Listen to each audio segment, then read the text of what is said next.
Hey, John with Simple Property Management here. As you know, a couple weeks ago, I did a video on the city new lead ordinance. City of Grand Rapids passed it earlier this year, and now we've gone to one of the meetings. One thing I want to say before we start is there is a video of the meeting on the city website. These slides that you'll see, those are all taken from the city website. So none of these slides are content of myself or anything like that. We just took them from the city website so we can do this great video for you. So let's jump in here. First thing I want to point out is the city, as part of this, said that if you've had a property certified within a year, it'll transfer at the sale of the property. So it used to be 90 days. Now it's up to a year.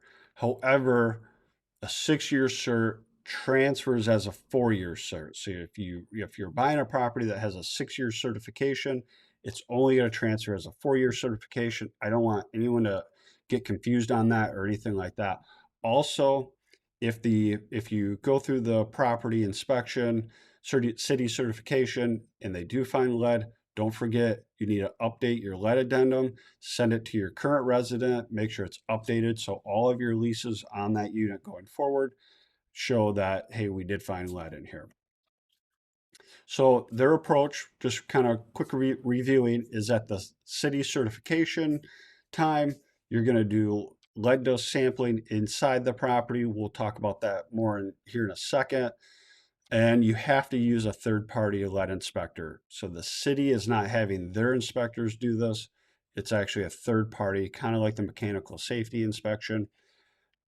If you have a rental certification coming up in January, February, or March, so basically first quarter of 2024, my suggestion would be to push that up, get it done in Q4 of 2023, and then you don't have to worry about this for hopefully 6 years. That is actually what we're going to do with our properties that we manage. Anything that's coming up 2024 quarter one, we're going to push those up. If for some reason the city does not get this launched on January 1, then we're just going to continue pushing inspections up. So if it does not go into effect January 1 as they plan right now, but let's just say they can't find enough people to do lead sampling. Well, maybe they'll have to delay that, and in which case we'll take all of Q2 of 2024's rental inspections and we'll push those up into Q1. So that would be my suggestion.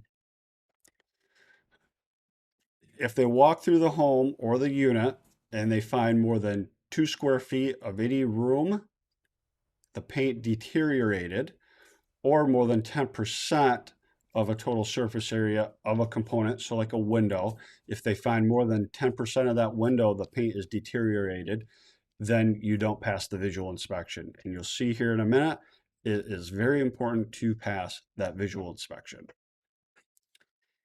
So it's got to be a state qualified person, company, I should say. And the main thing is the dust samples are going to be taken from the windowsill and a floor in each room of up to 4 rooms. So basically, if you have three rooms in the property, then they're only going to take it from 3. If it's 4, then 4. If it's 5, then it still goes to the 4 rooms. So you can also do this up to 90 days before the expiration of your cert. And for the city side, what they want to see is less than 10 micrograms per square foot on the floors, and for the window seals, 100 less than 100 micrograms per square foot.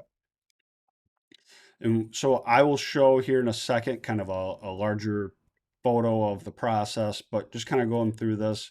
The city is going to let you know that you need to get your property recertified. You're going to prepare it, in which case, when you prepare it, you should go through and do all the touch up painting. If you have to disturb paint and it's pre 78, then of course you need to use the RRP standards for doing all that remediation. But if it's just touch ups, then you still obviously have to use any RRP standards with that also.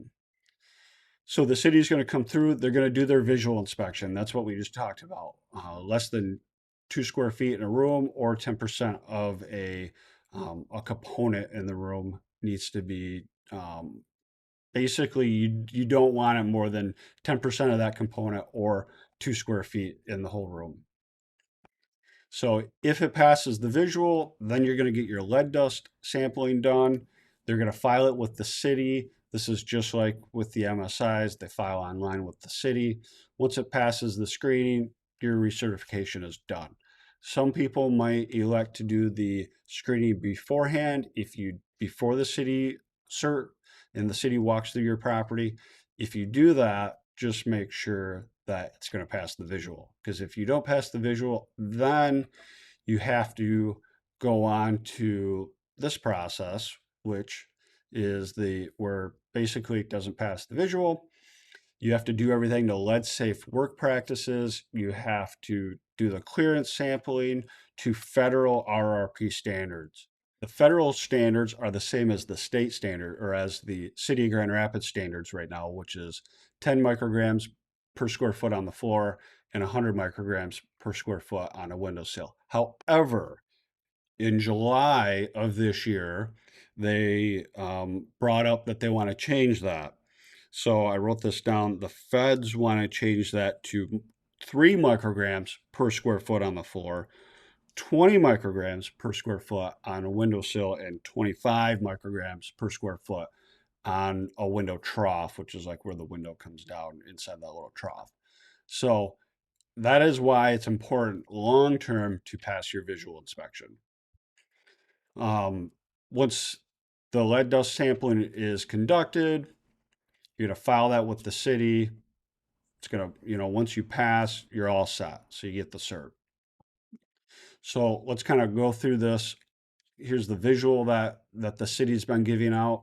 The city's going to conduct the visual inspection.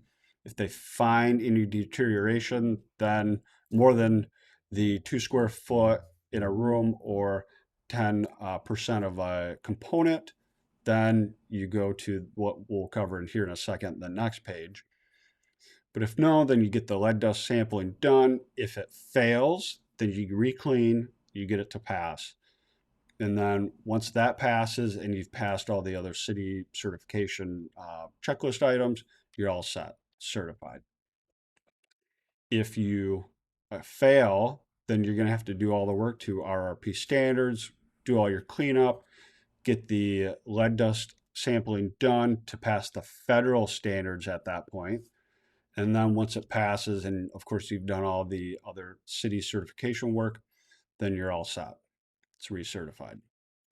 So that's basically what this new lead process, this new lead ordinance is going through. It's going to be interesting to see January 1st what's going to happen. My mom and dad always taught me, if you don't have anything good to say, I'm not going to say it at all. But I do think that it's going to be a challenge finding your lead testers. So if you have a bunch of properties, you want to be looking for that lead tester right now. Move up your inspections if you can. Also, it was surprising to me how many people at this meeting did not know about the Rental Property Owners Association. So I am on the board of the RPOA. Again, it's called the Rental Property Owners Association. If you're not part of that association, my suggestion would be to join. They are doing a lot at the government level to protect private property rights. So yeah, that's all about the lead testing with the City of Grand Rapids. If you have any questions, go ahead and reach out to me. Have a great day.